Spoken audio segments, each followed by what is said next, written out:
مع صباح جديد ويوم جديد وفرصة جديدة. أهلا بيكم في بودكاست إسوة. أنا إسراء. خلينا نبدأ.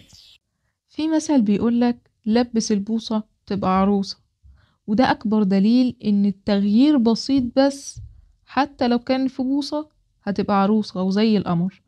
فالبداية هي الحكاية اللي بدأت لما روحت اشتري كوباية قهوة.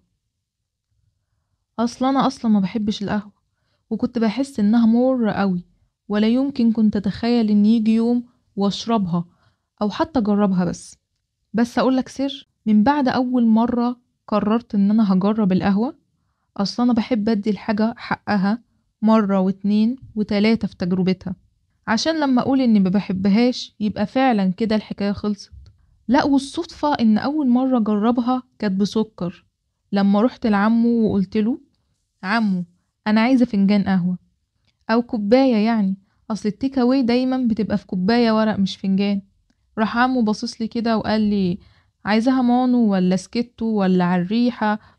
وقعد يقول لي شويه اختيارات تانية، ولاني كنت بسمع كل اللي في الافلام بيقولوا واحد قهوه على الريحه وكلمه سكتو، حسستني اني لازم اسكت ومش لازم اطلبها. فضلت واقفه بصه لعمو كده شويه وساكته، وقلت له: مش عارفه، اصلي لسه اول مره اجربها. قال لي: بصي، طالما أول مرة يبقى أعملها لك مانو. والحقيقة أنا سكت برضه، وقلت أكيد هو أدرى مني، وخدتها ومشيت. ومن وقتها ما بعديش من قدام حد يعمل قهوة أبدا، والله. وفي يوم من الأيام كده كان في واحدة صاحبتي عزيزة عليا بتحب القهوة جدا، وقالت لي: تحبي تجربي؟ قلت لها: لا لا لا، أصل ليها حكاية معايا أليمة ومش عايزة افتكرها تاني. وبعدين قلت: طب ما اجرب، هو هيحصل ايه يعني؟ ما انا دايما بدي اي حاجة 3 فرص، وانا ما اديتهاش غير فرصة واحدة. بس المرة دي بقى قلت لها: بصي، انا عايزاها سادة، سادة تماما، وعايزة اجرب طعمها هي الحقيقي. يمكن يكون اللي خلاها وحشة هو السكر، اصل اوقات لما بنخلط حاجات على حاجات بيتغير الطعم خالص وبيدينا حاجة تانية. قلت خلاص، انا هجربها سادة واشوف طعمها فعلا هو اللي بشع ولا ده نتيجة خلطها مع السكر. بس من وقتها بقى وانا بحبها جدا. تخيل مجرد تغيير بسيط قد كده يخليك من انك بتكره حاجة ولا يمكن تجربها، ومجرد ريحتها بتفكرك بذكرى أليمة، إلى انك بتحبها جدا. طب تخيل بقى لو كنت حرمت نفسي من الفرصة للتغيير البسيط قوي قوي ده، كنت ضيعت على نفسي كل الطاقة الإيجابية اللي بتديهالي بعد ما أشربها، وكنت ضيعت على نفسي فرصة ولو حتى لمدة ثواني إن أنا أحس إن مزاجي اتعدل شوية. عشان كده عقلنا محتاج يجرب ويطور ويغير أكتر وأكتر، ومحتاج ياخد فرصة إنه يطلع على تغييرات جديدة. عارف التغيير البسيط ده ممكن يعمل إيه؟ التغيير البسيط ده ممكن يعدل مزاجك جدا، أو يعالجك حتى من الاكتئاب، أو يكون ليك ملجأ من هم، وهو الوقت البسيط اللي بتشعر فيه إنك مبسوط. طب أقولك حاجة، مرة زمان واحدة صاحبتي كان عندها مشكلة كبيرة جدا، والمشكلة دي كانت عايزة منها مجهود كبير جدا.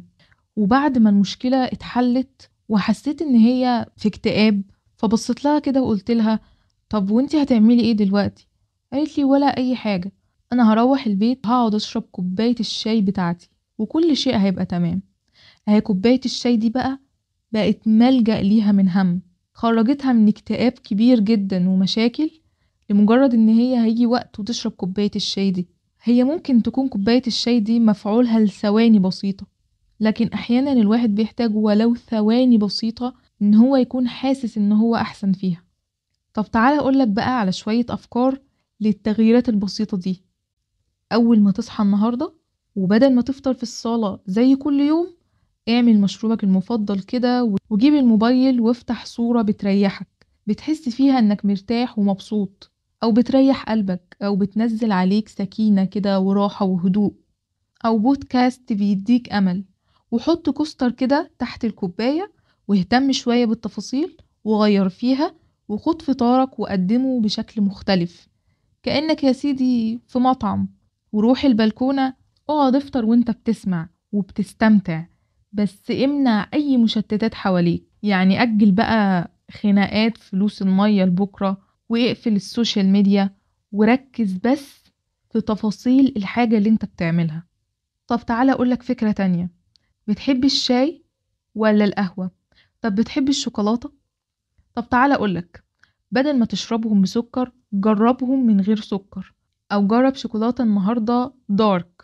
طب أقولك جرب الشاي بليمون أو نعناع المرة دي وبس. طب شايف بوت الزرع اللي دايما محطوط في البلكونة بقاله زمن ومركون وعليه تراب؟ هاته وازرع فيه شوية نعناع، واطلع بقى كل يوم بالليل شم الهوا في البلكونة بريحة النعناع المنعشة.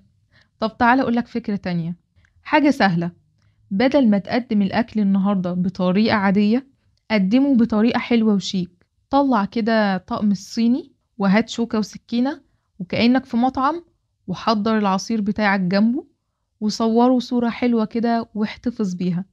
طب هقولك فكرة كمان، أول ما تخرج النهاردة بص للسما واستمتع بجمال السحب أو شكل الشمس في السما، أهو منه إن هي سنة مهجورة عن الرسول عليه أفضل الصلاة والسلام، وهتاخد عليها حسنات، ومنها هتغير بس تغيير بسيط. كل يوم وانت خارج بص للسما وشوف قد ايه كل يوم السما شكلها غير اليوم التاني، وقد ايه تغيير بسيط في شكل السما بيغير شكلها تماما عن اليوم اللي قبله. واخر حاجة عايزة اقولها لكم، ان جمال الاشياء مش هتشوفه طول ما انت بتعمل كل حاجة زي كل يوم.